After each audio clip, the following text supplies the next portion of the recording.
وحده لا شريك له ونشهد أن سيدنا وسندنا وحبيبنا وطبيبنا ومولانا محمدا عبده ورسوله أما بعد أعوذ بالله من الشيطان الرجيم بسم الله الرحمن الرحيم كل من عليها فان ويبقى وجه ربك ذو الجلال والإكرام صدق الله مولانا العظیم. کر گزر ایک دن تو قبرستان پر، کر گزر ایک دن اے انسان، کر گزر ایک دن تو قبرستان پر، کیسے کیسے مر گئے کر تو نظر.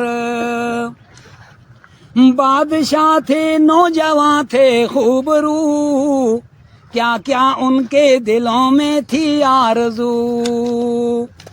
نہ بھول موت کو اے غافل جو سر پہ کھڑی ہے اجل، اندھیری قبر میں لے آ کوئی چراغ عمل. میرے واجب الاحترام عزیز بھائیو دوستو، آج ہم سارے جمع ہیں ایک دعا کے لیے. ایک مرحومہ کا جنازہ ہے، اس کو دنیا سے رخصت کرنے کے لیے جمع ہوئے ہیں.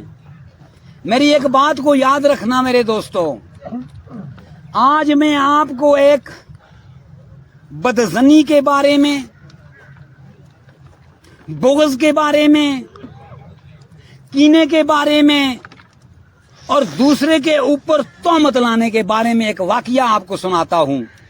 حضرت مولانا توفیق صاحب خطیب بٹاکنڈی میرے سامنے موجود ہیں.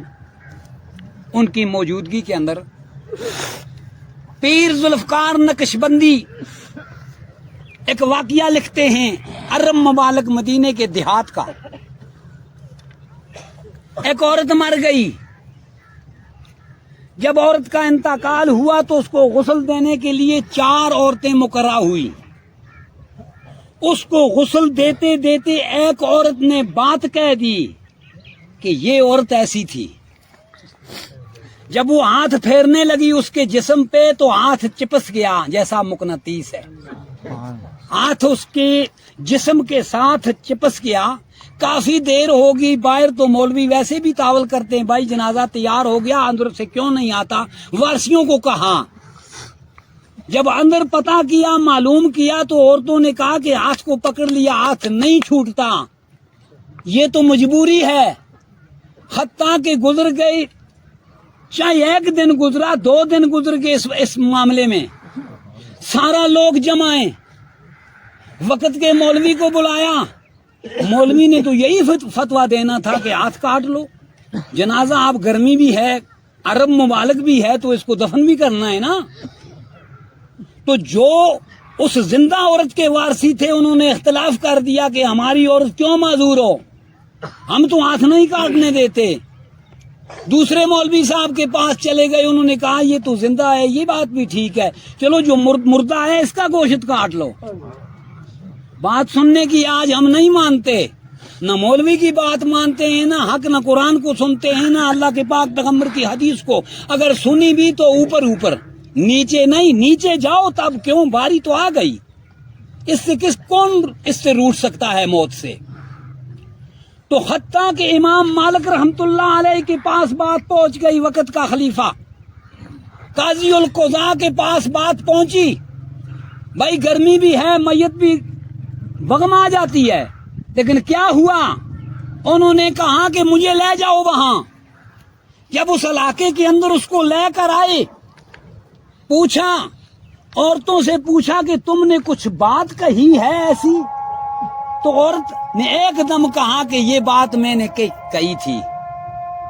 اب اذان شروع ہو گئی. عرض کر رہا تھا، امام مالک رحمت اللہ علیہ کے سامنے وہ دوسری عورتوں نے فرمایا کہ اس نے یہ بات کہی تھی کہ اس کے فلاں شخص کے ساتھ غلط تعلقات تھے، تو اس کا ہاتھ جو تھا وہ چپس گیا اس کے جسم کے اوپر. انہوں نے حد لگائی کہ 80 کوڑا اس عورت کو لگاؤ. شریعت یہ مانتی ہے کہ جب اس نے دیکھا کچھ بھی نہیں, کہنے لگی نہیں آپ نے کیسے اس پہ یہ اشکال کیا. وہ کہنے لگی کہ یہ جب پانی لے کر جاتی تھی اس کے گھر کے سامنے سے مجھے اشکال ہو گیا, شک پہ گیا, میں نے یہ بات کہہ دی. 80 کوڑا جب 60 کوڑا لگایا ہاتھ نہ چھوٹا, 70 لگایا ہاتھ نہ چھوٹا, 78 لگایا ہاتھ نہ چھوٹا, ہکی کام 80 لگایا ہاتھ نہ چھوٹا. جب پورا کوڑا 80 ہوا ہاتھ خود بہت چھوٹ گیا, آزاد ہو گیا. میرے دوستو یاد رکھو, میں نے اس لیے یہ واقعہ آپ کے سامنے بیان کیا. آج ہم جب دوسرے کے اچھے طریقے سے کپڑے کو دھو کر استری نہ کریں ہمیں روٹی لاگو نہیں لگتی.